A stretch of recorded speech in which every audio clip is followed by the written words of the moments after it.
उन्होंने कहा, अवस्था को देखते हुए लगता है क्या मैं पुनः सारस्वत साधना कर पाऊंगा, इतना श्रम उठा पाऊंगा। भगवान नारद जी ने कहा, हे हरिभक्त, हे व्यास जी, कभी भी जीवन में निराशा को कोई कोना नहीं देना चाहिए। घर तो दो ही मत, जीवन के किसी कोने में निराशा को जगह मत दो। अपने दृढ़ संकल्प के आधार पर अपने एक एक लक्ष्य को हम छू ही लेंगे, पा ही लेंगे, ऐसा सबल संकल्प होना चाहिए। आपको लगता है मैं अधिक आयु वाला हो गया हूं? नहीं, मैं अपनी कथा सुनाऊं तो मेरे 3 जन्मों की बात आपके सामने मैं प्रकट करता हूं। नारद जी ने कहा, मैं किसी काल में उपबरहन नाम का गंधर्व था। मैं गंधर्व की जोनी में गंधर्व रूप में प्रकट हुआ। ब्रह्मा जी के लोक में एक बार मुझे अवसर मिला कुछ गाने को, और जब हम गायन करने लगे तो लोकगीत गा दिया। ब्रह्मा का सत्यलोक, वहां लोकगीत का क्या मतलब? पर हमने लोकगीत गान किया, ब्रह्मा कुपित हो गए और शापित किया, दुष्ट, ब्रह्मलोक में आकर तुम लोकगीत गान करता तो निंदित है, जा कुत्सित कुल में, नीच कुल में जन्म ले। मैं दासी की कोख से जन्म लिया, दासी पुत्र हुए। अब दासी कहने से वही उपवरहन नाम का गंधर्व दासी पुत्र हुए। अब दासी जिसका दासी पुत्र नाम होगा तो उनका और कोई परिचय अलग से देने की आवश्यकता नहीं है कि उनते खेती है, उतना मकान है, इतना दुकान है। दास और दासी बनते कौन है? जिनका जीवन विपन्न हो तो दासी पुत्र बने और अपने केवल जीविका तक को साधने के साधन न होने पर मेरी माँ घर घर सेवा देती थी। दैव योग से चौमासे का काल आया, कुछ संतों का आगमन हुआ हमारे गांव में, नगर में। मेरी माँ उन संतों के आश्रम की झाड़ू बहारू बर्तन सेवा में लगा दी गई। मैं नन्हा सा बालक माँ के साथ उन्हीं संत की कुटिया पर में माँ के साथ साथ सेवा में तल्लीन हुआ। संतों के आश्रम की सेवा करती हुई मेरी माँ संतों के बर्तन के मार्जन से, खुरचन से, वह संतों की शीत प्रसादी जो उनके उच्छिष्ट थाल का शेषांश था, उसको हम खाने से तृप्त होते थे। संतों की उच्छिष्ट प्रसादी से, संतों के अवशेष, तदभुक्तम तदभोजनम दुजभुक्त शेषम, साधु ब्राह्मण के भोजन कर लेने के बाद जो शेषांश होता है उसमें अमृतत्व बढ़ जाता है, उसके गुण बढ़ जाते हैं। साधु ब्राह्मण के प्रसाद कर लेने के बाद बचा हुआ शेषांश जो भाग, चाहे पात्र में हो, चाहे भाजन पात्र में हो, चाहे भोजन पात्र में हो, उसमें दिव्यता आ जाती है। तो उन संतों के उच्छिष्ट प्रसादी हमें प्राप्त हुआ, उन संतों के खुरचन प्रसादी प्राप्त हुआ। हमारे जन्मांतर के कलमश शांत हो गए, स्वाभाविक विवेक जागृत होने लगा, उत्कंठा जगी, भगवान को जानने तक की भावना भी मन में आई। हरिभक्त, लेकिन दैव की विडंबना भी तो विचित्र है। हम लाभान्वित तो होते उससे पहले एक दुर्घटना घटी। हुआ क्या? मेरी माँ प्रातः काल गोदोहन के लिए गई और काल ने ही सर्प का रूप धारण कर लिया, माँ को दंशन कर लिया। उनके देहावसान होने पर मैं अनाथ बालक खूब रोया, पर संतों ने कहा, बेटा ये संसार है, यहाँ पर किसी के संयोग की चिंता नहीं करना चाहिए। नायम अत्यंत संवासः कश्चित केनचित सह अविश्वस शरीरेण किमुतान्य पृथक जनैः। संसार में किसी के साथ सदा कोई साथी बनकर रह ले संभव नहीं है। जानो, जिस शरीर से हमने संबंध जोड़ा है ये शरीर भी आज साथ छोड़ने को तैयार है, तो शरीर के साथियों का तो कहना ही क्या। इसलिए मन को मजबूत करो। समय बीते और संत अपने स्थान की ओर जब पयन करते हैं तो मैं उनके पीछे पीछे चला। संतों की निर्ममता उस दिन देखी गई। संत कहीं मन नहीं जोड़ते, व्यवहार में प्रेम दान करना अलग बात है, पर मन को फंसाते नहीं साधु कहीं भी। मन फंस गया तो अनर्थ होगा, इसलिए कहीं भी मन नहीं लगाते। व्यवहार करते हैं, प्रेम करते, पर मन को साधु कहीं भी लगाते नहीं। तो जब वो जाने लगते तब निर्ममता कभी कभी झलक जाती है। तो बाबा नारद जी ने कहा, मुझे लगा कि ये साधु जिनके साथ चौमासा बीता, इनमें निर्ममता एकदम प्रकट हो गया है। पर संतों ने कृपा की, साथ लेने से तो मना कर दिया। हाँ, मंत्र दीक्षित किए, कुछ उपदेश कर दिया, हरिनाम हमें सुना दिए। हाँ, इस नाम के सहारे तू भगवान को प्राप्त कर लोगे। व्याकुलता में उन्हीं नाम का चिंतन करना आरंभ किया। छटपटाहट थी। यह जो वियोग संतों का हुआ, उस समय नाम में जो रति हुई, नाम की जो प्रीति हुई और विकल मन से भगवान का स्मरण किया, आकाश में एक अग्नि पिंड प्रकट हुआ। अग्नि की ज्वाला से आवाज आई, हे वत्स, इस समय तुम मेरे दर्शन के अधिकारी नहीं हो। अंतर कषाय जिसके जीवित होते हैं वह मेरे दर्शन का पात्र नहीं होता। भगवान नारद जी ने कहा, भगवान की वाणी हुई, स्फुट वाणी थी, पर दर्शन नहीं दिया। प्रकाश पुंज का केवल दर्शन मैंने किया। उस प्रकाश पुंज की आवाज थी, हे बालक, तुम अभी मेरे दर्शन के अधिकारी नहीं हो। जिसके मन में अंतर कषाय व्यवस्थित हो, सुरक्षित हो, बचा हुआ हो, वह मेरे दर्शन का पात्र नहीं होता। लोग प्राप्त कर ले, सुख प्राप्त कर ले, स्वर्ग प्राप्त कर ले, सुविधाओं को प्राप्त कर ले, लौकिक अनुकूलता प्राप्त कर ले, पर मुझ परमात्मा को आंखें चार करे, देख ले, दर्शन कर ले, इसके लिए उसका अंतःकरण निर्विकल्प हो, निष्काम हो। तो अंतर कषाय क्या है? वासना। तो कच्चा जो साधक है, कच्चा साधक से तात्पर्य है परिपक्व नहीं हुआ। परिपक्वता क्या है? जो परिपक्व होता है, देखो पेड़ में फल पक गया तो डाली से छूटने की तैयारी हो जाती है, वो लटका नहीं रह सकता। जहां पेड़ में फल पका डाली छोड़ देता है। अब महामृत्युंजय मंत्र में देखते हैं उर्वारुक विबंधनान। उर्वारुक क्या है? उसको देखते हैं, जहां पका तो लता का संग ही छोड़ दिया, छुड़ाना नहीं पड़ता, तोड़ना नहीं पड़ता, छूट जाता है। ऐसे जगत के व्यवहार से जब जीव परिपक्व हो गया है भगवत प्रेम में, तो छोड़ना नहीं पड़ता, छुड़ाना नहीं पड़ता, स्वाभाविक जीव छूट जाता है। ये अवस्था है प्रेम की। तो भगवत कृपा से जब तक अंतर्वासना जीवित है, कषाय युक्त जीव कभी भी मुझे पाने योग्य नहीं होता। इसलिए कामनाओं को सबसे पहले जीतना होता है। निष्कामता को प्राप्त हो तो कोई जीव मेरा दर्शन करे। नारद जी पर भगवान की कृपा हुई, कहा वत्स, अब ब्रह्मा जी संवरण करते हैं लीला को। इनके लीला में तुम उनके शास मार्ग से अंतःकरण में प्रवेश कर जाओ। यथा पूर्वम कल्प्यत, भगवान पुनः नव सर्जना करेंगे, नव सृष्टि करेंगे, तो तुम उसमें प्रवेश होकर के भगवान के उदर में जाना। और भगवान नारायण पुनः नव सर्जना करेंगे तो उसमें तुम पुनः पुनः मेरे ही रूप में अवतरित हो जाओगे। भगवान ब्रह्मा की सृष्टि में आप मेरे ही अंशों से प्रकट होंगे। भगवान आज मैं नारद जी हो गया, भगवान ने मुझे आशीर्वाद दिया, मैं तुम्हारे अंशों से प्रकट होऊंगा। भगवान ने मेरा रूप धारण करने का विचार किया। भगवान तीसरे अवतार में आए, देवर्षि नारद जी का जब 3 जन्मों में मैं झूल सकता हूं और झेल सकता हूं, तो बाबा आज निराशा किस बात की? आप आधान करें, आज भी आप अनुसंधान करें, आज से आप संकल्प करें, आप सफल होंगे। कहा जाता है व्यास भगवान ने जहां विचार करते बुढ़ापन की, उन्होंने 100 दिव्य वर्षों तक तप किया सरस्वती जी के तट पर।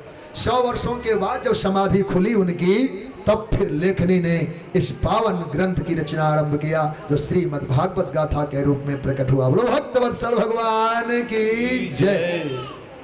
सज्जनों, इतना विलक्षण ग्रंथ है, जहां से आइए आनंद ही आनंद, रोम रोम पुलकित गदगद हो जाए। भागवती चरित्र में, भागवत जी में भगवान श्री व्यास नारायण ने शुभारंभ किया तो स्थान कहां चुना? आज आकर के अपने मित्र के सिर सहलाने लगे अश्वत्थामा। कहा वत्स, हे मित्र, जीते जी तुम्हारे जीवन काल में मैंने तुम्हारा कोई भला नहीं किया, पर प्राण अवसान के इस बेला में एक विश्वास देकर जाता हूं, आज की रात्रि तुम्हारे लिए विजय की रात्रि होगी, आज तुम सुखी हो जाओगे। ऐसा वचन देकर अश्वत्थामा चला। कहां? महाभारत की रणभूमि में ही, जहां पांडवों का शिविर था। शिविर की ओर जब चल पड़े तो जो जागने वाले हैं वो जगे हुए थे। धन्य है परमात्मा, आकस्मिक तात्कालिक एक मीटिंग की। आओ पांडवों, सबको बिठाया। कहा अर्जुन, आज आप लोग अपनी गुफा, अपने शिविर में नहीं सोना। अर्जुन ने प्रश्न किया, क्यों प्रभु? भगवान डांट देते हैं, जब कभी गुरुजनों के द्वारा आदेश हो तो प्रश्न खड़ा नहीं करना चाहिए। जहां कोई प्रश्न उठाया तो आपके अभिष्ट उसी समय क्षरित हो जाएंगे, नष्ट हो जाएंगे। माता पिता, गुरु और स्वामी, इनके द्वारा कभी कोई आदेश दिए जाएं तो सहज स्वीकार करके काम में लग जाओ, भला होगा। प्रश्न उठाते ही वह बात हाथ से निकल जाती है। समय कहाँ होता है उसको समझने बुझने के लिए? कहा सो करो। तो डांटा भगवान ने, तो अर्जुन शांत हो गए। आज्ञा स्वीकार कहा आज पांचों पांडव शिविर में ना सोए, मान लिया। भगवान ने क्या किया, द्रौपदी के 5 पुत्रों को उस शिविर में सुला दिया। अश्वत्थामा का अटैक था, रात्रि काल का यह चोरी से पांडवों का वध करके मैं अपने मित्र को सुखी करूंगा। किया भी ऐसा ही, गुफा में आकर, शिविर में आकर, अंधेरे शिविर में छत छत छत छत छत छत 5 ही तो गिनना था। अपनी तलवार चलाई, द्रौपदी के नवजात उन 5 बालक को, उनके रत्न को खंडित किया, 5 के मस्तक समेटे, दौड़ पड़ा युद्ध दुर्योधन की ओर। दूर से ही जोर लगाया, चिल्लाया, दुर्योधन शंख बजाओ, शंख बजाओ, तुम विजयी हुए। दुर्योधन महारथियों रथियों के बीच में लड़ता लड़ता घायल हुआ है, विजय की कामना उसकी कुंठित हो गई, वह खंडित हो गई है। रात्रि में अभी गया और अभी आया, अश्वत्थामा कौन सी विजय लेकर आया है, देख तो लूं पहले। कहा तुम जिस विजय की बात करते हो कुछ प्रमाण तो दिखाओ। तो 5 मुंड सामने में रख दिया, 5 मस्तक रखे। चूंकि द्रौपदी माता के वो 5 लाल तद्वत ठीक ठीक उन्हीं 5 पांडवों के ही रूपाकृति के थे, सहसा कोई व्यक्ति न पहचाने ये युधिष्ठिर हैं कि बेटे हैं, ये भीम हैं कि बेटे हैं, ये नकुल सहदेव हैं कि बेटे हैं, ये अर्जुन हैं कि बेटे हैं। पिता के समान रूप वाले 5 पांडव थे। इस भ्रांति में उठा तो लिया दुर्योधन ने, लेकिन स्पर्श से ही पता चला, हा तूने तो हमारे वंश को ही नष्ट कर डाला।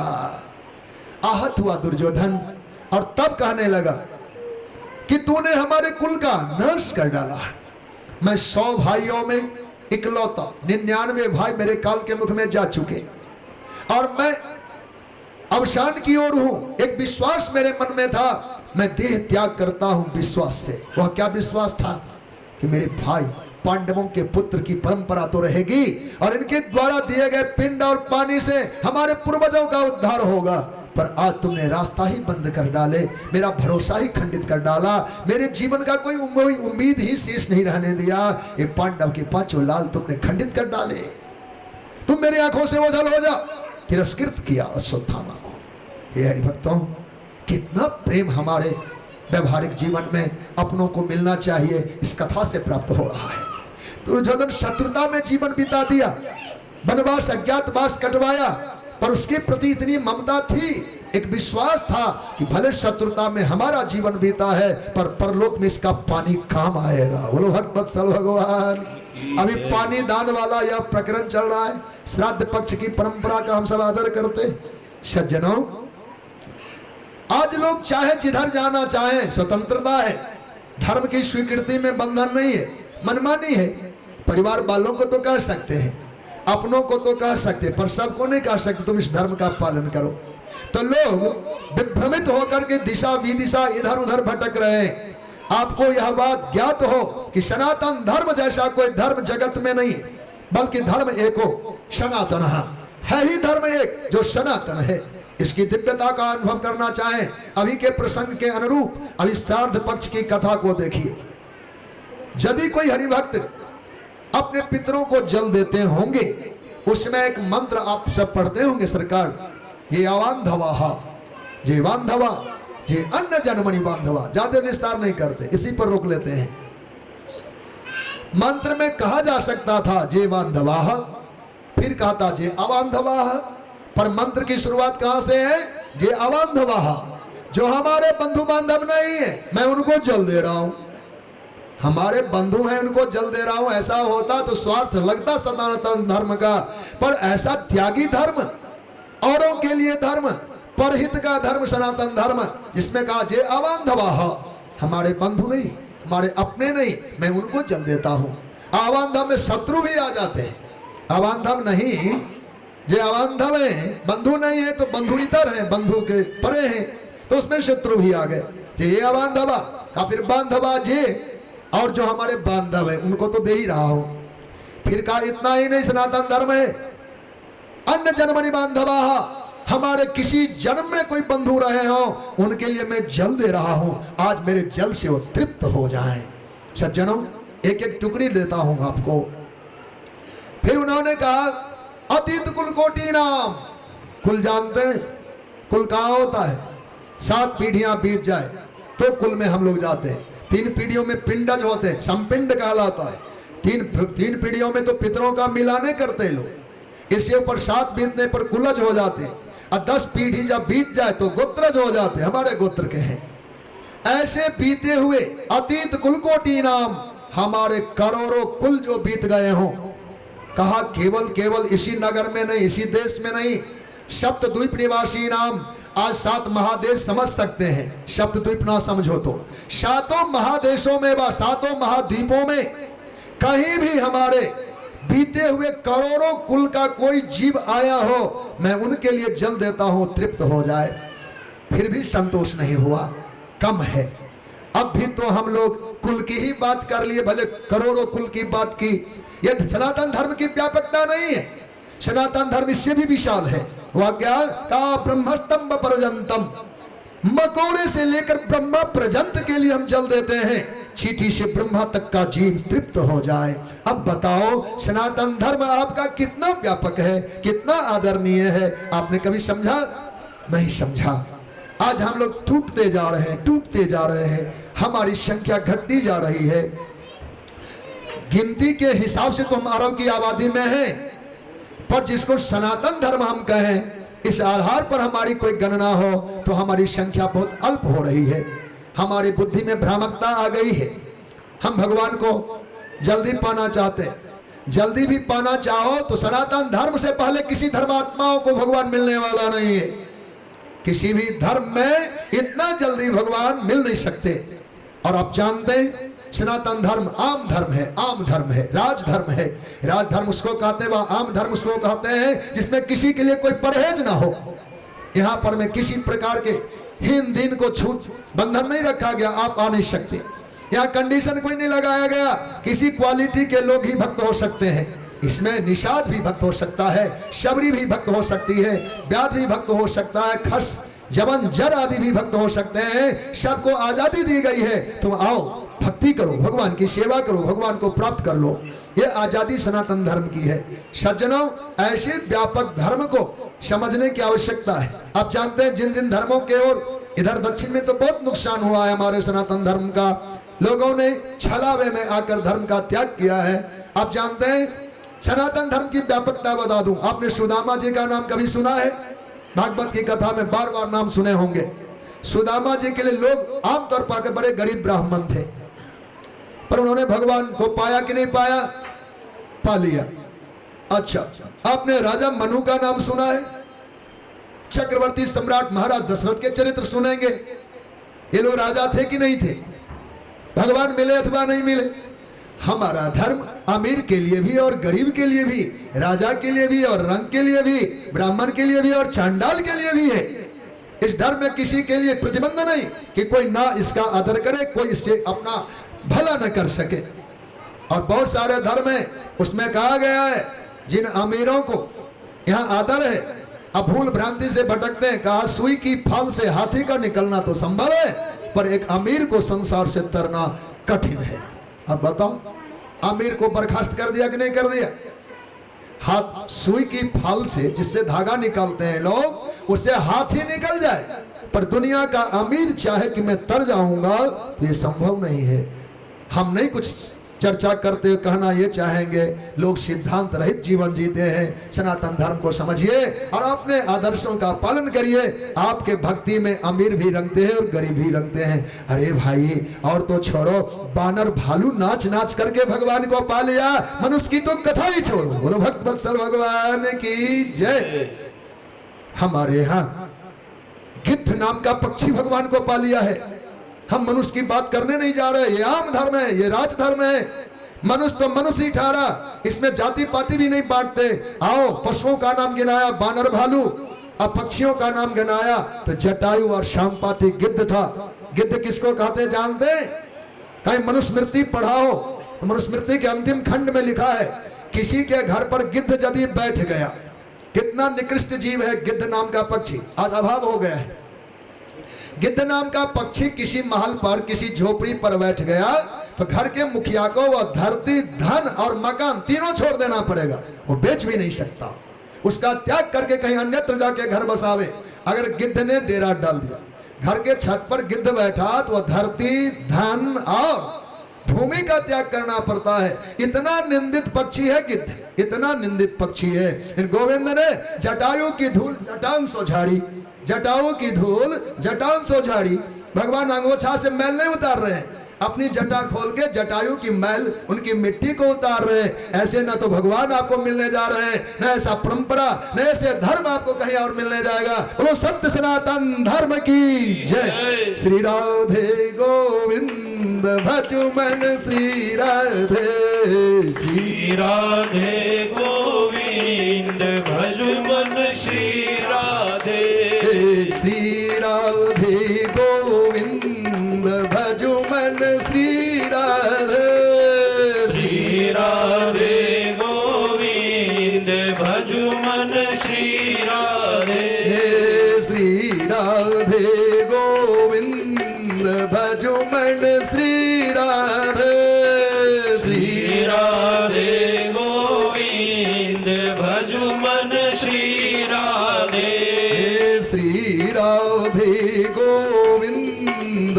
भजो मन श्री राधे, श्री राधे गोविंद भजो मन श्री राधे, श्री राधे श्याम राधे, श्री राधे श्याम राधे, श्री राधे श्याम राधे, श्री राधे श्याम राधे, श्री राधे गोविंद भजो मन श्री राधे, श्री राधे गोविंद भजो मन श्री राधे, श्री राधे गोविंद भजो मन श्री राधे, श्री राधे गोविंद भजो मन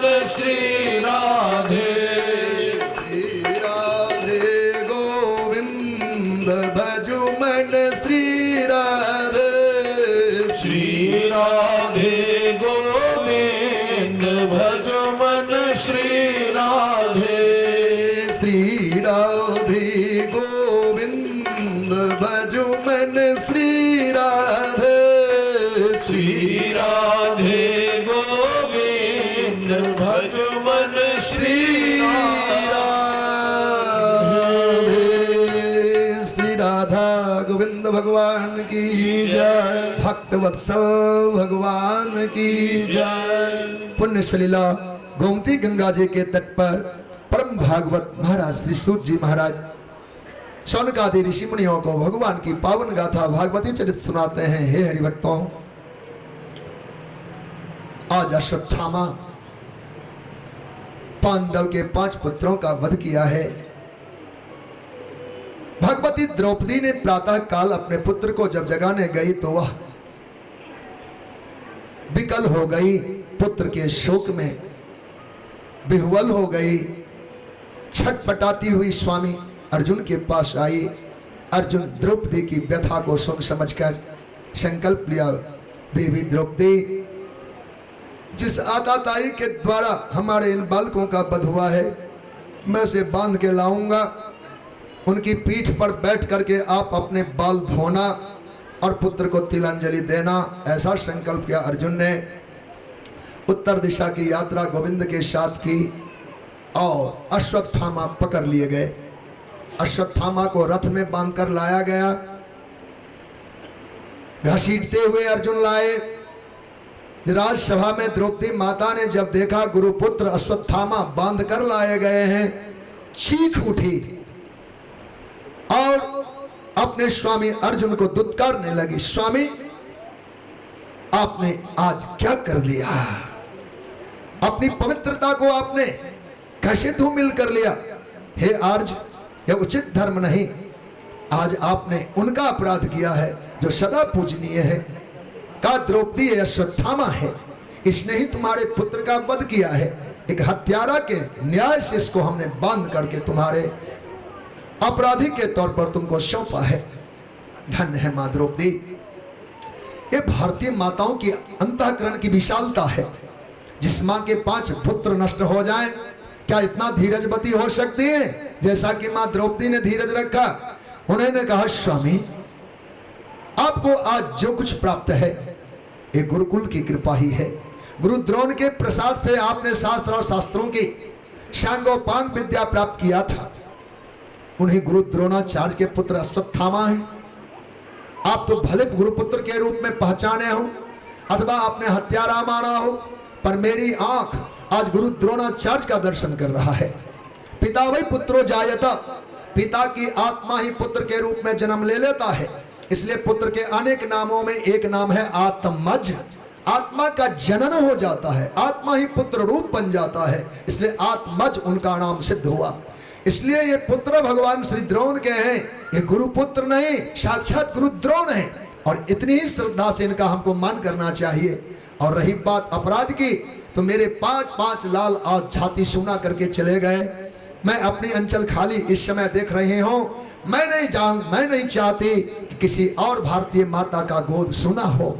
हमारी गुरु माता कृपी, जिनके इकलौता बेटा आपके ये गुरु दोनों गुरु कृपाचार्य हैं, इनके पद होने से आपकी माँ गुरु माता पीड़ित होगी। मैं दुखी हूं इसलिए दुनिया दुखी हो, ये भारतीय दर्शन नहीं है। मैं दुखी हो लूं कोई बात नहीं, फिर जगत का कोई प्राणी दुखी ना दिखे। सर्वे भवन्तु सुखिनः कहने वाला देश किसी को दुखी देखना नहीं चाहता। ये माता द्रौपदी ने कहा, माता कृपी अपने पुत्र शोक में विलाप करे, मुझे सहन नहीं होगा, इन्हें छोड़ दीजिए, इन्हें मुक्त कीजिए। अर्जुन संकल्प से बंधा था, समस्या आई, भीम उठे, नहीं मैं वध करूंगा, ये आतात्यायी है, इसने मेरे पुत्र का वध किया। उन्हें भी रोका।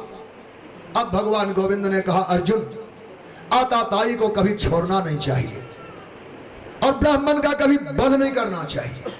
मेरे दोनों वचनों का तुम पालन करो। वो नर नारायण ही तो हैं, विलंब कहां लगा, समझ गए। भगवान अर्जुन उठे और उन्होंने तलवार की नोक से अश्वत्थामा के माथे में जो मणि था, जो जन्मजात था, उसको कवर लिया, निकाल लिया। तात्पर्य क्या हुआ? आताताई कोई कब होता है? मां के गर्भ से हम लोग बराबर ही तो आए, 9 महीना में सबका जन्म हुआ। तो इसमें आताताई जन्म लिया होगा ऐसा तो है नहीं। बालक जन्म लिया, बेटियां जन्म ली, पर यहां जो सुंदर हो गया इस बात का गुमान हो गया। जिसको धन हो गया उसका अभिमान हो गया, जिसको गुण बुद्धि हो गई उसका अभिमान हो गया। तो जिन जिन वस्तुओं के अभिमान में जीव उदंड हो जाता है, उनको यदि खींच लिया जाए तो आताताईपन समाप्त हो जाए। संभाल लो। तो सज्जनों, अश्वत्थामा की मां की कोख से जो मणि प्राप्त था, उस मणि का बल अश्वत्थामा को है कि कभी पराजित नहीं होगा। इस अभिमान को भगवान ने हरण कर लिया। आताताई व्यक्ति होता ही तब है जिसके पास किसी न किसी प्रकार से उनके संबंध हो, संबंध का बल, धन हो धन का बल, गुण हो तो गुण का बल, विद्या हो विद्या का बल, जिससे भीतर स्वांग बनने लग जाए, बनावटीपन आने लग जाए, समझो ये सारा हमारे अंग का विकार है या जीवन का बाधक है। तो आताताई व्यक्ति शक्ति से होता है, वह शक्ति चाहे किसी प्रकार की हो। अश्वत्थामा के मणि को हरण कर लिया गया, आम व्यक्ति बना दिया गया और उन्हें वहां से दुत्कार के निकाल दिया गया। इसलिए ब्राह्मणों के लिए आदर है, उनका कभी वध आदि शास्त्रों में नहीं वर्णन किया है। वहां आया बपनम द्रविणादानम, ब्राह्मण को अगर सामाजिक दंड के रूप में मुंडन करा दिए जाए तो मारा गया, अगर उनका धन छीन लिया गया तो भी ब्राह्मण बेचारे मारे गए, अगर उन्हें गांव से निकल जाओ कह दिया गया तो भी ब्राह्मण मारे गए। इससे अलावे कोई मृत्यु दंड उनके लिए नहीं है। शास्त्रों में बहुत बढ़िया बात सब लिखा गया है। हे हरिभक्तों, तलवार चलाना हर जगह जरूरत नहीं होता। महाभारत की एक छोटी सी घटना, 1 मिनट की कथा हम सुन लेते हैं इस पक्ष में। कर्ण के पावन चरित्र को प्रकाशित करता है यह आख्यान। माता कुंती ने कर्ण से मानो वरदान पा लिया था बेटा से कि तुम मेरे हो, इसलिए ये 5 पांडव तुम्हारे भाई हैं। कहा माँ बात भले सत्य हो पर बताने में देरी कर दी, कल से महाभारत होना है, आज तूने संबंध बताया तो मेरा तो पक्ष चयन हो चुका, मैंने दुर्योधन को अपना मान लिया है, तो मैं खेमा तो बदल नहीं सकता। कहा बेटा तू मेरा है, तो बेटा मैं आपका हूं, यह बात अगर मान भी लूं फिर भी यह न्याय नहीं कहता कि युद्ध के एक रात्रि पूर्व मैं अपनी पार्टी बदल लूं। दुर्योधन का साथ में छोड़ नहीं सकता, न्याय नहीं है। अब क्या हो, तो मां बहुत चतुराई का कार्य कर गई। कहा बेटा सुना था कि कर्ण दानवीर है, और कर्ण की दानवीरता को सुनकर के ही मैं चली आई कि शायद युद्ध से मैं बच जाऊं अथवा विजयी मेरे संतान हो जाए। लेकिन दानवीर कर्ण के द्वार से उसकी मां ही खाली हाथ जा रही है। ऐसा प्रहार किया, ऐसा चोट पड़ा कर्ण पर कि कर्ण के द्वार से मां ही खाली लौट गई, बाकी कर्ण दानवीर है। यह बात इतना जोखिम था, इतना जख्म वाला था, छटपटा गया कर्ण और कहा मां तुम जब ऐसा कहती हो खाली मत जा, ले जा कुछ। क्या तुम 5 बेटे की मां हो, पांडव की मां कहलाती हो, तुम 5 की मां सदा बनी रहोगी, या मेरे ओर से तुम्हारे लिए वचन रहा। शर्त है अर्जुन मेरा शत्रु है, युद्ध में मैं कभी युद्ध करूंगा तो अर्जुन से ही करूंगा और मेरा निशाना अर्जुन ही होगा, अर्जुन का वध कर दूंगा। अगर अर्जुन मारा गया एक पल की देरी नहीं, कौरवों के पक्ष से मैं पांडवों के शिविर में आ जाऊंगा तो 5 बेटे की मां हो जाएगी। कदाचित अर्जुन मेरे बराबर का वीर है, उसने मुझे मार डाला तो तुम 5 के 5 रह गई, तुम्हारे 5 को खोट नहीं होने दूंगा, बस इतना वचन ले जा। युद्ध की विभीषिका में अर्जुन कहीं और लड़ रहे थे, बाकी 4 पांडवों को कर्ण ने युद्ध में अपने कौतुक से बंदी बना लिया। युधिष्ठिर, भीम, नकुल, सहदेव चारों युद्ध बंदी बन गए। बड़ी ग्लानि हो रही थी। कर्ण ने विचार किया, मैंने कहा था लौटा दूंगा, भले बंदी आया, सबको मुक्त कर दिया। चारों भाई छूट करके आए, शिविर में प्रवेश किया। बड़ी ग्लानि है, क्षत्रिय कभी शत्रु से जीवन दान ले उसको सुख नहीं देता, मृत्यु को वरण करने में आनंद है, पर जीवन शत्रु से लेकर लौटने में आनंद नहीं होता। बड़ा दुख हो रहा था। तब तक अर्जुन आए। अर्जुन जब आए तो अर्जुन को आते ही युधिष्ठिर भैया ने कहा अर्जुन तुम्हारे गांडीव को धिक्कार है। गांडीवधारी अर्जुन के गांडीव की निंदा, उन्होंने फट से बांध चढ़ाया। क्यों? भैया का वध करूंगा। ऐसा क्यों? का वचनबद्धता थी हमारी। जिस समय खांडव वन जला, अग्निदेव ने यह बांध दिया, उस समय वचन लिया था तुम्हारे गांडीव की जो निंदा करे उसका वध कर देना। मैंने हाँ कर दिया। आज तक किसी ने निंदा नहीं की, और निंदा भी की तो मेरे बड़े भैया ने। अब धर्म की रक्षा कैसे हो? या धनुष तो चलेगा। भगवान गोविंद ने कहा अर्जुन कुछ आगे पीछे सोचो। इस महाभारत के युद्ध में युद्ध नायक युधिष्ठिर यदि मारे गए तो युद्ध का परिणाम किनके झोली में डालोगे? दूसरी बात, जो क्षत्रिय अपने भाई का हंता होगा, दूसरे राजा क्या विश्वास में रहेंगे? सभी टूट जाएंगे, सभी क्षत्रियों का समूह बिखर जाएगा, तुम्हारे सहयोगी राजा दूर दूर चले जाएंगे। ये युद्ध नहीं हो पाएगा, तुम जीत नहीं पाओगे। धर्म युद्ध का जो लक्ष्य पूर्ण नहीं होगा।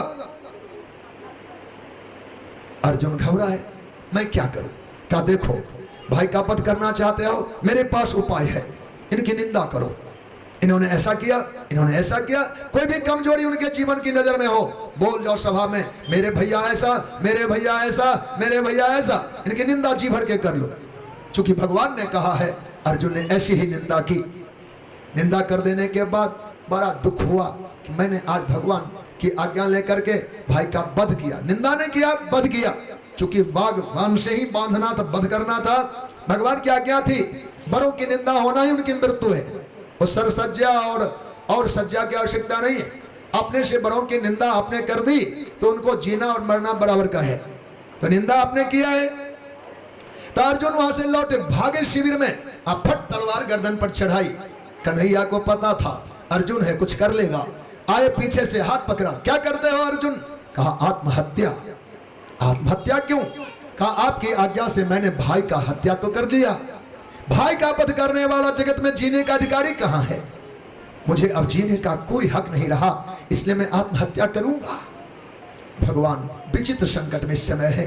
कहने लगे अर्जुन सोचो सही, क्या तुम्हारे अभाव में युधिष्ठिर युद्ध जीत पाएंगे?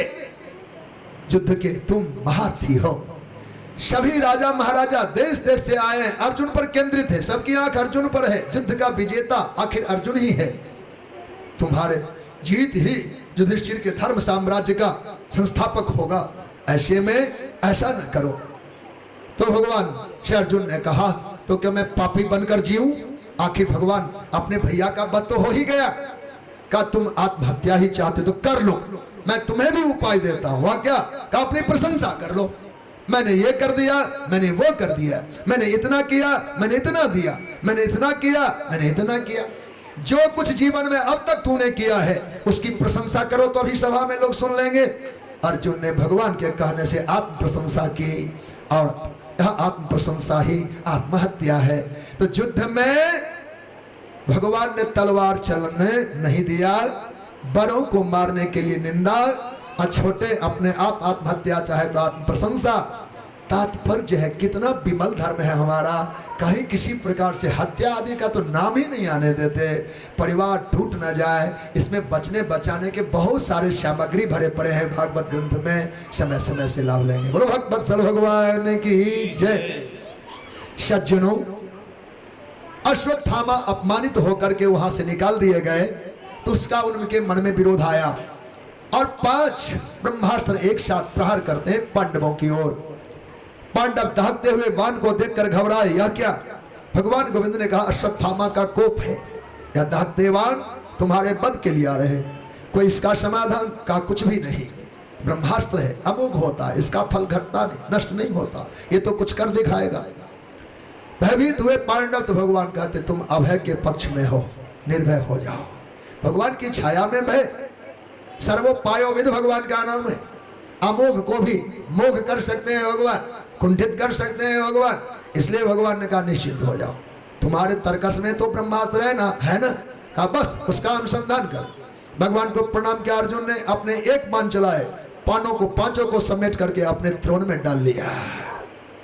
अश्वत्थामा का ब्रह्मास्त्र विफल हो गया, जो असंभव था।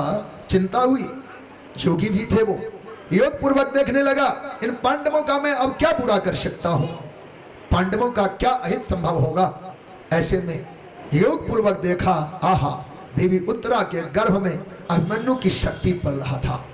बस वो तो वहीं जाकर के अपना निशाना साधा, अपने ब्रह्मास्त्र का प्रयोग किया मां उत्तरा के गर्भ पर। मां उत्तरा के गर्भ पर जहां बाण की छाप, बाण का घात आया, बाण की ज्वाला ने गर्भ को जलाना आरंभ किया। तप तपाती हुई विकलता से भगवती उत्तरा ने एक पल के लिए भी अपनी आंखें अपने गुरुजनों की ओर नहीं देखा। अपने महारथी ससुरगण हैं, गुरुजन हैं, किन्हीं की ऊपर दृष्टिपात नहीं किया। भगवान का कोई भक्त होते हैं ना, उनकी नजरिया, उनका नजर अलग होता है। उनको मिलने जुलने के लिए सारे संसार हैं, पर अपनाने के लिए परमात्मा ही है। उनके लिए रास्ते हजार, पर जाने के लिए भगवान भी होते हैं। कहीं भी घुमा लो पर जाएंगे भगवान तक ही हो। तो उत्तरा देवी ने सीधा सीधा भगवान को चयन किया। पाहि पाहि महायोगिन, हे श्याम सुंदर, हे परम योगेश्वर, इस समय मेरा कोई नहीं। मैं मानता हूँ, मैं मानती हूँ, जो अपने ही प्राणों के भूखे हो, अपने ही रक्त को पीने वाले हो, उनमें हम क्या आशा करें मेरी रक्षा का। हमें समय बर्बाद नहीं करना है। प्रभु, आप यदि ब्रह्मास्त्र को अमोघ कहते हो तो मैं स्वीकार करती हूँ। मुझे अबला का वध हो जाए, मैं उत्तरा जल जाऊं, पर मेरे गर्भ की संतान का बाल बाका न हो। ब्रह्मास्त्र जलाने में समर्थ है, अमोघवान है, मैं उसके भी धर्म का पालन करना चाहती हूँ। बाण भी अपना धर्म पालन करे, मुझे जला दे, पर गर्भस्थ संतान का बाल बाका ना हो। सज्जनों, कभी ऐसा होगा कि माँ जल जाए और संतान बच जाए? भगवान ने तत्काल ही गर्भ में प्रवेश किया। अंगुष्ठ मात्र वही पुरुष लघुकाय रूप धारण किया। भगवान ने कौमोद की गदा को घुमाना आरंभ किया। इस समय वह गदा ही लगता था कि सुदर्शन चल रहा है। चक्रवत घुमाने लगे गदा को। माया जवनिका छन्ना, गर्भ को भगवान ने माया की जवनिका से आच्छादित कर दिया। ब्रह्मास्त्र विफल हो गया और भगवान उस गर्भ की रक्षा में 1-2 दिन के लिए नहीं, पूरे 9-10 मास तक गर्भ में बसे रहे। 10 मास का नाम आया है, 10वें मास में जन्म हुआ परीक्षित का। 10 महीने तक गोविंद माँ की गर्भ में रहे। माँ तो हजारों हजारों मानी माताओं का नाम आता है जिन्होंने भाग्य पाया है संतों को जन्म देने का, भगवान को जन्म देने का।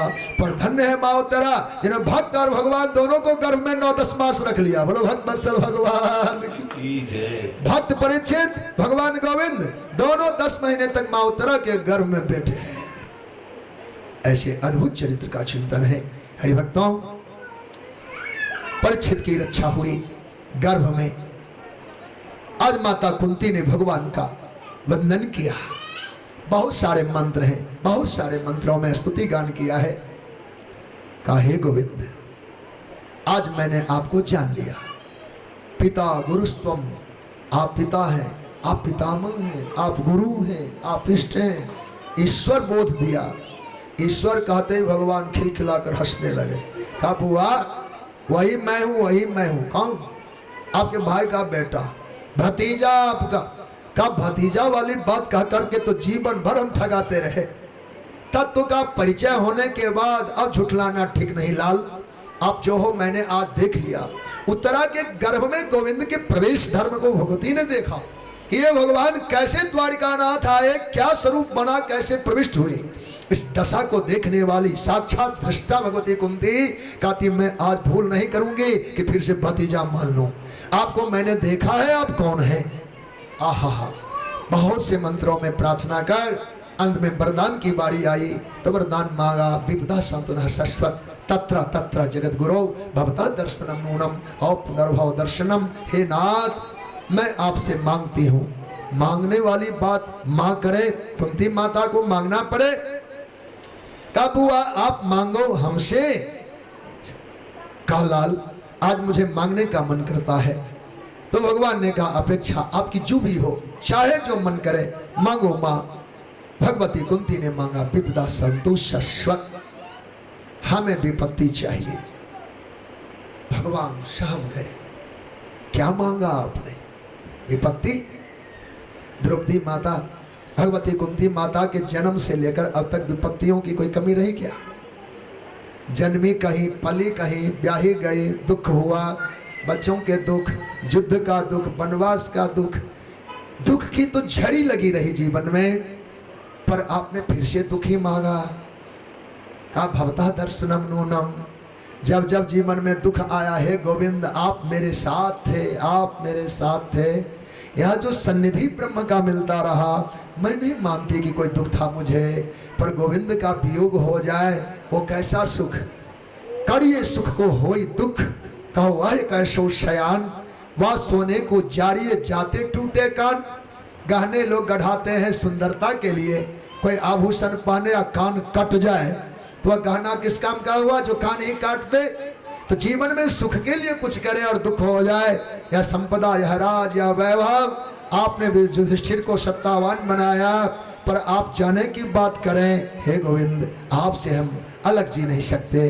इतना प्रेम, इतना अद्भुत चरित्र है। हाँ, भगवान दुख नहीं देते सज्जनों, इस बात को भी ध्यान में रखना चाहिए। भगवान को पूर्ण कहा गया है, पूर्ण ब्रह्म है, पर एक बात भगवान में भी कमी है, वह है दुख नहीं है। भगवान चाहकर के भी किसी को दुख दे सके संभव नहीं। चूंकि भगवान को हम लोग मानस के माध्यम से, भागवत जी के माध्यम से गाते हैं, जो आनंद सिंधु सुख राशि सी करते त्रैलोक सुपासी, सो सुख धाम राम असनामा अखिल लोक दायक विश्रामा। भगवान का नाम सुखधाम है। सुखधाम में दुख कहाँ से आएगा? कहा जहां भी जगत में दुख कहीं नजर आवे किसी को दोष न देना। ये कर्मवाद के सिद्धांत हैं। प्रारब्ध का फल हो जाता है जीव के सामने। अभी अभी ये माला हम पहने थे, इसमें देखो कितने फूल गुथे गए हैं। ये लाल भी है, कुछ कम लाल भी है, कालापन भी है और सफ़ेद भी है। ये रंग बिरंगे फूल हैं, है तो माला ही। ऐसे जीव के द्वारा कृत कर्म ही कर्ममाला बन जाता है, कृत कर्म ही कर्ममाला बन जाता है। जब हम अच्छे कर्म करते हैं वो सफेद सफेद फूल हो जाते हैं, जब मिलावट वाला कर्म करते तो लाल लाल फूल हो जाते हैं, और जब कभी कोई बुराई का कर्म करते वो काले फूल हो जाते हैं। ये माला पहनना हमको ही तो है। ऐसे कर्म की माला जीव को जन्मों जन्मों तक पहनना पड़ता है। अच्छे कर्म के फूल चमचम चमचम सफेद कर रहा है, और मिलावट वाले कर्म लाल लाल दिखाई देते हैं, और जो हमने बिल्कुल काला कर दिया है वो काले फूल भी मेरे गले में लटकते हैं। इसलिए किसी पर थोपना मत कि तुमने मुझको दुख दिया। बोलो भगवत्सल भगवान की। ये कर्मवाद का सिद्धांत है। ना भुक्तम क्षीयते कर्मा कल्प कोटि शतैरपि। किसी भी जन्म में कर्म छोड़ता नहीं, आगे की बात आगे करेंगे। वो भक्ति पक्ष का सिद्धांत हट करके पल में छूट दिला सकते भागवत जी, पर कर्म की बात हम करें तो भोगना पड़ता है। मनु स्मृतिकार का एक मंत्र है, जथाधेनु सहस्रेषु वत्सो विन्दति मातरम तथा स्वयं कृतम कर्मा कर्तारम अनुगच्छति। बड़ा दिव्य सिद्धांत है। का हजारों गायें दूध देने वाली हो, बछड़े वाली हो, और हजारों गायों के बछड़े को एक साथ हम सब ने खोल दिया। आप ध्यान देना, हजारों गायों के बछड़े गलती से दूसरी माँ के थन का दूध पीने को नहीं जाएगा। गाय के बच्चे कभी भटकते नहीं, वो हजारों गायों में अपनी माँ को चुनेगा और अपनी माँ के थन का दूध पी करके तृप्त होगा। जैसे हजारों गायों में बछड़ा अपनी माँ को ढूंढ ही लेता है, ऐसे दुनिया में हम कभी खोएंगे नहीं। हम कहीं भी होंगे, मनुष्य पशु कीट पतंग के रूप में 84 जोनियों में, 84 लाख जोनियों में, तो ये मेरा कर्म मेरा ही बछड़ा है, क्योंकि मैंने उसको जन्म दिया है। कर्म को हमने जन्म दिया तो हमको ही भोगेगा, हमको भी पिएगा। इसलिए कर्म में समझने की आवश्यकता है। बोलो भगवत्सल भगवान की। सैद्धांतिक तौर पर चर्चा आ गई, कहना पड़ा। सज्जनों, भगवान द्वारिकाधीश अब द्वारिका जाने की इच्छा व्यक्त करते हैं, पर प्रेमियों में बंधे हैं, जाना नहीं होता। एक दिन सभी को पांडवों को लेकर चले आए। कहा? उसी पावन युद्ध भूमि कुरुक्षेत्र में, जहां भीष्म बाबा सरसज्जा पर सोए थे। उनको इच्छा मरण वरदान था, चाहे तब मरे तो अब तक थे। उत्तरायण की प्रतीक्षा चल रही थी, उत्तरायण काल आ ही गया था। पांडवों सहित भगवान गोविंद द्वारिकाधीश आए। पांडवों को देख करके भगवान भीष्म की आंखें जल से परिपूर्ण हो गया और बड़े करुणा से देखने लगे। बाणविद्ध भुजाओं को उठाया और पांडवों को गले लगाया। हे वत्स, धर्ममय जीवन जीते हुए भी, भगवान धर्मावतार प्रभु के आश्रय में रहते हुए भी तुम लोगों ने बहुत दुख झेले। वत्स, धर्म पूर्वक तुमने धरती को जीता है। अब इस धरती का पालन, इसका भोग, इसके रक्षण, प्रजा की सेवा बिल्कुल त्याग पूर्वक करना। राजपद प्राप्त हो जाने के बाद त्याग का आश्रय ग्रहण करना चाहिए। राजा त्यागी हो। त्याग से क्या होगा? समुचित सेवा प्रजा की हो पाएगी। राजा त्यागी नहीं होगा तो प्रजाओं में अंतर पड़ेंगे, हिताहित में किसी के पक्ष का किसी के विपक्ष का विचार उठने लगेगा। इसलिए राजा धर्मात्मा के साथ साथ त्यागी हो। हे वत्स, हम जानते हैं, अपने लोग उपनिषदों को जब पढ़ते हैं तो अपने यहाँ उपनिषद तो 108 भी कहे गए, अर्वाचीन और 46 जुड़ गए, पर पहला जो उपनिषद है उसका नाम है ईशावास्य उपनिषद। कम ही मंत्र है, 16-18 मंत्रों में पूर्ण हो जाता है। छोटे हमारे तो एक मंत्र का भी उपनिषद है। कलि संतरण उपनिषद में एक ही मंत्र है, हरे राम राम राम हरे हरे, हरे कृष्णा कृष्णा कृष्णा हरे हरे। एक मंत्र में वो ग्रंथ बन गया। कलि संतरण उपनिषद नाम है एक ही मंत्र के ग्रंथ का। तो ईशावास्य उपनिषद में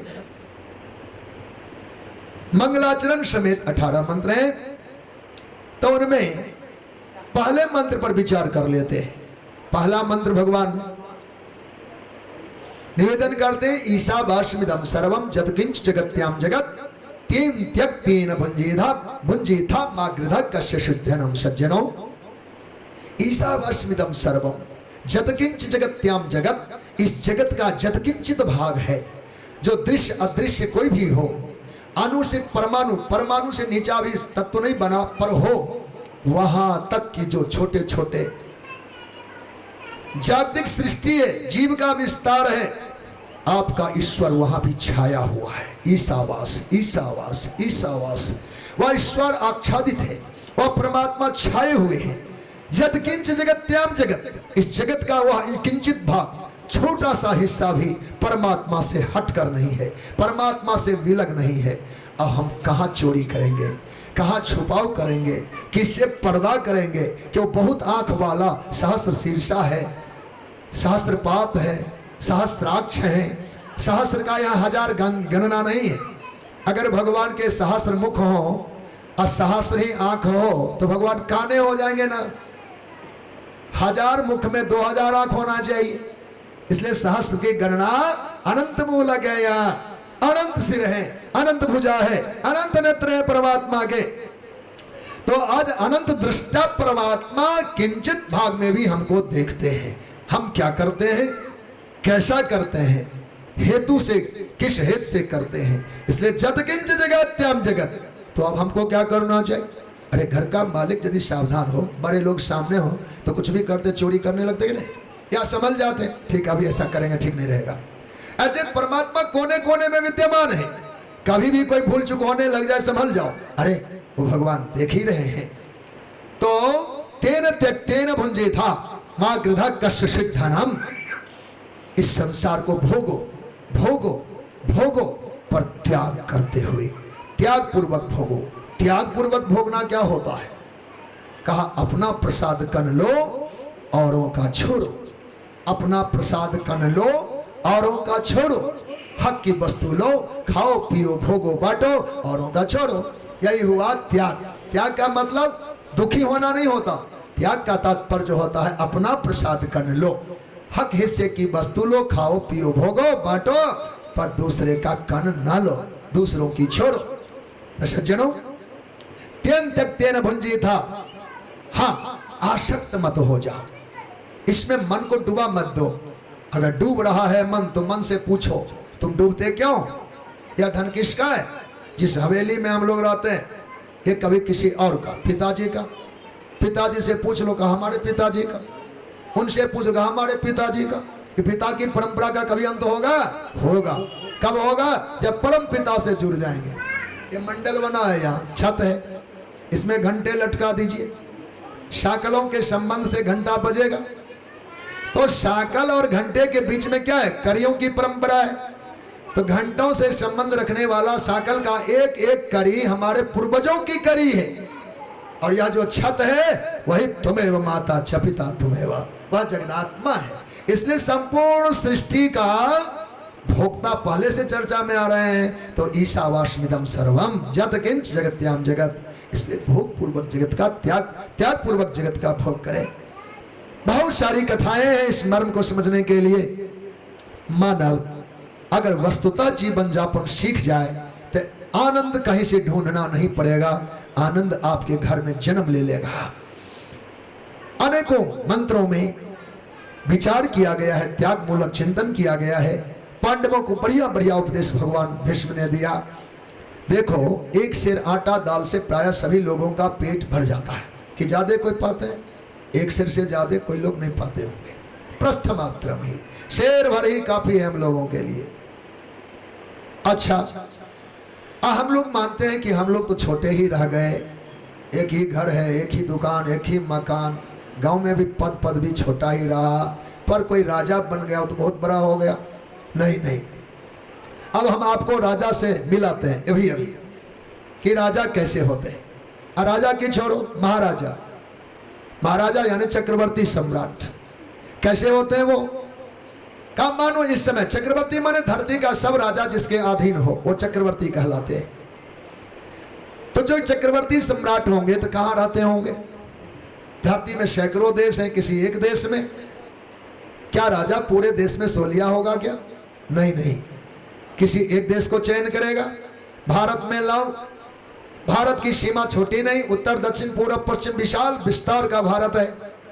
अब पूरे भारत की कथा नहीं सुनाते, ले आओ बंगलोर, बेंगलोर में भी इस महल्ले का नाम जो भी हो, इसमें जो महल है, या आनंद सदन जो भी इसका नाम, इसमें ले आइए। इसमें भी 4 मंजिलें, और एक चक्रवर्ती राजा अपने घर में आया। 4 चौका 16 कमरे तो होंगे कम से कम, हमने गिने पर लगता है। तो राजा जो चक्रवर्ती सम्राट है, हमने इस मंडल में पूरे भवन में एक कमरा राजा को दिया। कमरे की साइज 12-15 की है। अब राजा आया तो हाथ फैला रहा है, पैर फैला रहा है, पर पूरे कमरे में सो नहीं पा रहा है चक्रवर्ती वो। तो चक्रवर्ती को एक कमरे में भी तो फैल के सोना चाहिए, पर नहीं हो रहा। तो पलंग बिछा हुआ है 6x6 का। राजा आया, 6x6 के पलंग पर सोया, पर पूरा ना सो पाया। क्यों? आधा राजा का हुआ तो आधा रानी का। बोलो भक्त वत्सल भगवान की। अगर चक्रवर्ती सम्राट भी होगा तो उसके लिए आधे पलंग ही हक के होंगे। चूंकि राजा है तो रानी भी, तो आधे पलंग रानी का। ऐसे राजा रानी दुनिया में कौन नहीं है बताओ? एक शेर आटा खा ले तो चक्रवर्ती हो जाए, आधे पलंग पर सो ले तो चक्रवर्ती हो जाए। इससे बड़ा कोई चक्रवर्ती नहीं होता। अगर न्याय से समझ ले अपने जीवन को तो फिर आगे समस्या नहीं होगी, न ही हम आपाधापी की जिंदगी जिएंगे, आनंद ही आनंद जीवन में होगा। इसलिए तेन तक तेन बुंजी था, त्याग पूर्वक जीवन में भोग का अधम करे। पांडवों को उपदेश दिया बाबा ने। उन्होंने मानव धर्म, स्त्री धर्म, आत्मधर्म का उपदेश दिया। की त्रयी वार्ता, दंड नीति, वर्ण, आश्रम आदि धर्मों का विस्तार से कथा श्रवण कराया। पांडवों को धर्म पूर्वक जीवन यापन करने का उपदेश किया। और उत्तरायण काल में बाबा भीष्म ने भगवान गोविंद के मुखारविंद का दर्शन करते करते उनसे संवाद करते हुए देह त्याग किया। बोलो भीष्म भगवान की। बाबा भीष्म के पावन पयान का देवों ने स्वागत किया, पुष्प की वृष्टि की है। पांडव कातर नेत्रों से बाबा के इस अंत्येष्टि को देखा, उनके पुण्य कर्मों को किया। समय पाकर गोविंद भगवान द्वारिकापुरी जाने को आतुर होते हैं और सस्नेह पांडवों ने भगवान को विदाई दी। बहुत सारे कथा हैं, पर अब केवल सामासिक 2 शब्द सुनाते हैं। अंधक, भोज, दासहार, कुकुर अनेक देशों को पार करके भगवान द्वारिकापुरी आए। द्वारिकापुरी में भगवान भगवत कृपा से अपने प्रजाओं से मिले। सबने भगवान का स्वागत किया है और सबने कहा भगवान आपने तो हमको भुला ही दिया।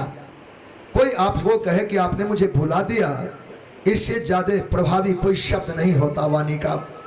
हमको आपने भुला दिया, यह शब्द निश्चित रूप से आघात करता है, झकझोर डालता है।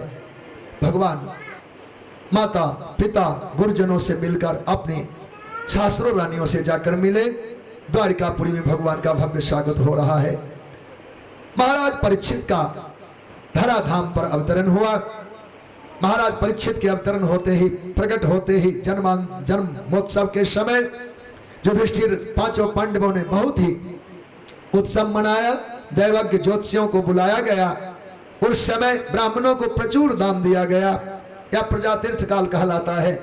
बालक के जन्म होने पर जब तक नाल छेदन न किए जाएं तब तक सूतक शावर नहीं लगता। नाल छेदन होते ही सूतक लग जाता है, यानी शावर लगता है, जो तब तक जब तक हम लोग आगे 10 दिन रात बिता नहीं लेते। पर जब तक नाल छेदन नहीं हुआ है तब तक सावर नहीं, जिसको आप सावर कहते हैं, सूतक दोष नहीं लगता। उस समय धर्मात्मा लोग दान करते हैं। उस समय देव और पितरों की पूजा करते हैं। नांदी श्राद्ध की विधि वही है। नांदी मुख श्राद्ध करी, जात कर्म सब किन्न, हाटक धेनु बसन मणि निर्विप्रन का दिन मानसकार लिखते हैं। भागवतकार ने भी ऐसा ही लिखा। प्रजातीर्थ काल में या पुण्य काल है, यहाँ का दान बड़ा महत्व रखता है। तो महाराज ने दान किया। पश्चात गुरुजनों से पूछा, गुरुदेव वंश का या वंशधर बालक जो आया इसमें कैसे संस्कार होंगे? क्या हमारे पूर्वजों की मान को सुरक्षित रखेगा?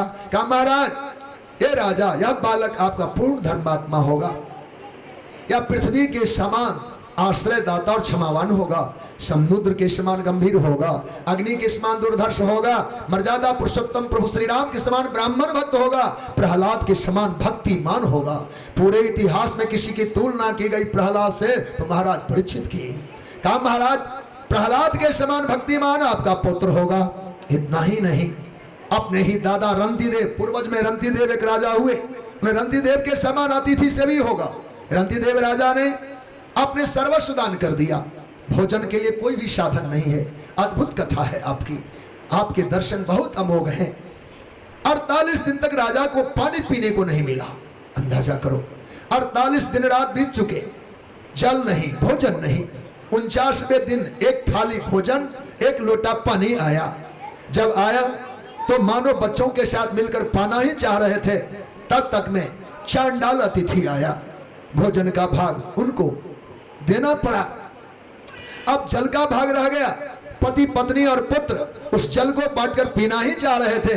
एक और चांडाल आया और वह जल की तृषा बताई। उनके पास कुत्ते भी थे, वो भी प्यासा ही था। कहा महाराज महाराज, मैं भी प्यासा भूखा और मेरा कुत्ता भी। एक गिलास पानी, एक लोटा पानी अपने बच्चों में बांटकर पीने के जो तैयार थे, उनको वो भी बांट देना पड़ा, चूंकि अतिथि आ गया। ऐसे तीनों अतिथि में भोजन और जल उन्होंने बांट दिया। तो दुख होता कि नहीं होता? देखो 48 दिन से तो व्रत करते थे, आज भोजन आया तो ये लुटेरे आ गए मांगने वाले, ऐसा ही सोचेगा व्यक्ति। अरे हम लोग आज जान बचाते 49वें दिन। ओह कैसा लोग कितने होते हैं निष्ठुर कि दूसरे को नहीं समझते। हालांकि ऐसा ही झुंझलाहट हम आम जीवों को होगा। पर राजा रंगदेव चरित्र को सुनिए। उन्होंने कहा बच्चों, हम लोग कितने भाग्यशाली हैं। देखो 48 दिनों तक यदि कोई अतिथि द्वार पर आते और हमारे पास खिलाने और पिलाने का कोई साधन नहीं था, तो क्या हमारा अतिथि धर्म भंग होता या नहीं? भगवान कितने दयालु।